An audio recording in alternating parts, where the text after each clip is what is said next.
sabayang patumbahin. Dudurugin namin kayo parang paminta at asin. Papakainin ng buo, isasalpak sa iyong bunganga. Nung ako na ang nag-rap, mga taon nagsitunganga. Sino mang lumabang sa'kin, susubok sa'king lakas. Ako ay bata lang pero ako'y mapang-ahas. Pagawa ko ng mikropono, lahat kayo mababaliw. Papali pa rin namin kayo mula Taglaw hanggang Aliw. Kaya huwag na kaming subukan, di kayo sa amin mananalo. Ako ay bata lang, hindi ako magpapatalo. Ako nga pala si John, ang bubuhat sa grupo nyo. Hindi nyo kami kaya kahit sino pa kayo. Ako si Lindon, nalagmula sa mga luayan. Kahit sinong makalaban, letra ang ipapalamon.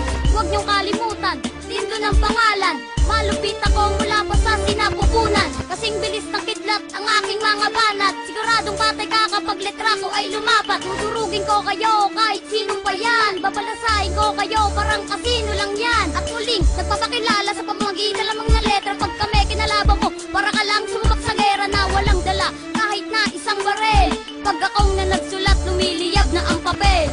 Ako si Jasper, na isang makatang baguhan. Pero pag kami nagrapla at sila nag-uurungan, napag-isipan ko isulat sa aking kwaderno.